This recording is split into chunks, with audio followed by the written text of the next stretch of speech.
ఈ చికెన్ గన్యా దీని పూర్వపరాలు ఏమిటి అనేది తెలుసుకోవాలి. చూడండి, అప్పుడెప్పుడో తీవ్రంగా విరుచుకుపడినటువంటి ఈ చికెన్ గన్యా ఇప్పుడు మరొకసారి పంజా విసురుతూ ఉంది. మన తెలుగు రాష్ట్రాల్లో కొన్ని చోట్ల మీరు చెప్తే నమ్మరు, డెంగీ కంటే ఎక్కువగా ఇది విజృంభిస్తూ ఉంది. చిన్న పెద్ద తేడా లేకుండా అందరినీ కూడా ఇది చుట్టుముడుతూ ఉంది. మరి ఇది దేనివల్ల వస్తుంది అంటే వైరస్ వల్ల.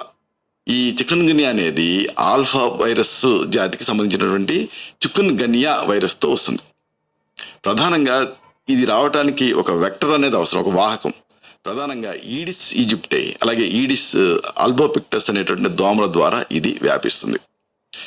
ఇన్ఫెక్షన్ ఉన్న వాళ్ళని ఈ దోమ కుట్టింది అనుకోండి, ఆల్రెడీ చికెన్ గన్యా ఉన్న వాళ్ళని ఈ దోమ కుట్టింది, మళ్ళీ అది తర్వాత ఇంకొకళ్ళని కుట్టింది అనుకోండి, ఆ దోమ మరొకళ్ళని కుట్టినప్పుడు అప్పుడు ఆ వైరస్ అనేది వేరే వాళ్ళకి సోకుతుంది, ఇతరులకి సోకుతుంది. అంటే ఇలాగే డిసీజ్ స్ప్రెడ్ అవుతూ ఉంటుంది. మొట్టమొదటిసారి ఈ జబ్బు 1952లో హే, షుగర్ లెవెల్స్ అన్ని చూసుకోవడానికి ఇవన్నీ చాలా old devices. So what should I do? టాంజానియాలో బయటపడింది. అక్కడి భాషలో చికెన్ గన్యా అంటే ఏంటంటే ముందుకి వంగించేది అని. తీవ్రమైన కీళ్ళనొప్పులతోటి మనిషిని నిజంగానే ముందుకి వంగించేలాగా చేస్తుంది ఇది. సరే, మరి ఎలా తెలుస్తుంది అంటే దీనికి సంబంధించి ఈ లక్షణాలు ఎలా ఉంటాయి ఇది తెలుసుకోవాలి. గన్యాలో అండి ఉన్నట్టుండి హఠాత్తుగా 102 డిగ్రీల కంటే ఎక్కువ తీవ్రతతోటి జ్వరం వస్తుంది. 102 degrees. భయపడిపోతారే, అమ్మో ఎంత అని. అంత స్థాయిలో అంతవరకు బాగానే ఉంటారు 1 hour ముందు వరకు, ఆ తర్వాత జ్వరం వచ్చేస్తుంది. అంటే పడుకుందాం అనుకుంటారు, లేచేటప్పటికి జ్వరంతో లేస్తారు. తర్వాత తీవ్రమైన కీళ్ళ నొప్పులు, కండాల నొప్పులు ఇబ్బంది పెడతాయి. ముఖ్యంగా స్మాల్ జాయింట్స్ అంటారు, అంటే చిన్న కీళ్ళు ఎక్కువగా ప్రభావితం అవుతాయి. ప్రధానంగా చేతులు, మణికట్టు, కాళ్ళు, మడమలు, భుజాలు, వీటిలో నొప్పి ఉంటుంది. ఎంత నొప్పి అంటే అది వర్ణనాతీతం. పుచ్చికా దంశం అంటే తేలిగుట్టినంత బాధ ఉంటుంది.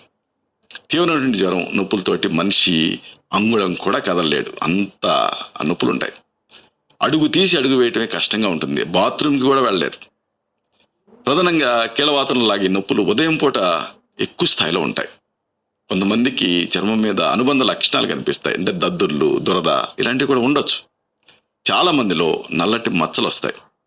ఇవి ముఖ్యంగా ముక్కు మీద వస్తూ ఉంటాయి. జ్వరం మామూలుగా 1-2 రోజుల్లో తగ్గుతుంది, అయితే నొప్పులు మాత్రం ఎక్కువ కాలం పాటు కొనసాగుతాయి. ఈ గన్యా వైరస్ ఉండేటటువంటి దోమ కుట్టిన తర్వాత కొంతమందికి 2 రోజుల్లోనే లక్షణాలు బయటపడవచ్చు, ఇంక్యుబేషన్ పీరియడ్ అంటారు. మరి కొంతమందికి 12 రోజుల తర్వాత కనిపించవచ్చు. అంటే 2 నుంచి 12 రోజుల్లో ఎప్పుడైనా సరే మీకు దోమ కుట్టిన తర్వాత ఈ లక్షణాలు స్టార్ట్ అవుతాయి. కాబట్టి ఇది ఐడియా ఉండాలి. అయితే తెలుసుకోవాల్సింది ఏంటంటే మరి దీనికి సంబంధించి ఈ చికిత్స అనేది ఏమిటి ఇది తెలుసుకోవాలి. జ్వరం వచ్చిన మొదటి రోజులలో డెంగీ, గన్యా నిజానికి ఒకేలాగా ఉంటాయి. కాబట్టి చాలామంది ఏం చేస్తారంటే పెయిన్ కిల్లర్స్ వాడుతూ ఉంటారు. పొరపాటును కూడా పెయిన్ కిల్లర్స్ వాడకూడదు, ఎందుకంటే అది టాక్సిటీ వస్తుంది. అయితే మరి జ్వరాన్ని ఎలా తగ్గించుకోవాలి? మహాసుదర్శనం కనబట్టి ఇలాంటివి సురక్షితమైనవి, వీటిని వైద్య సలహాతో తీసుకోవచ్చు.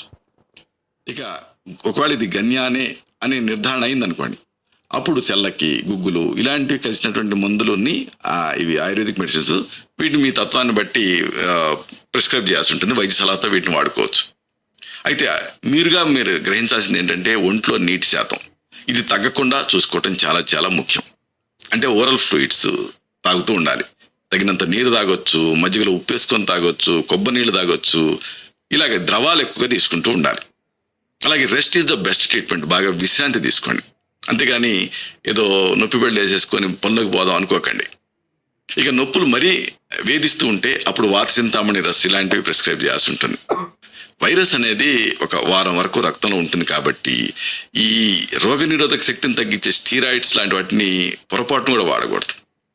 కొంతమందిలో ఈ 1-2 వారాలు దాటినా కానీ నొప్పులు తగ్గకుండా ఉండేటువంటి అవకాశం ఉంటుంది. అలాంటి వాళ్ళకి అంటే అంతకుముందు ఒకవేళ రుమటైడ్ ఆర్థరైటిస్ కానీ, సోరియాటిక్ ఆర్థరైటిస్ కానీ, రియాక్టివ్ ఆర్థరైటిస్ కానీ, గౌట్ కానీ ఇలాంటివి ఉంటే వాళ్ళకి ఈ నొప్పులు కంటిన్యూ అయ్యేటువంటి అవకాశం ఉంటుంది.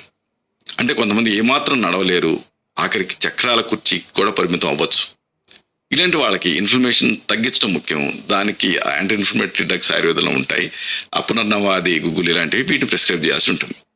అయితే భయపడతారు చాలామంది. అయితే ఇది ఎంతవరకు ప్రమాదకరం ఇది తెలుసుకోవాలి.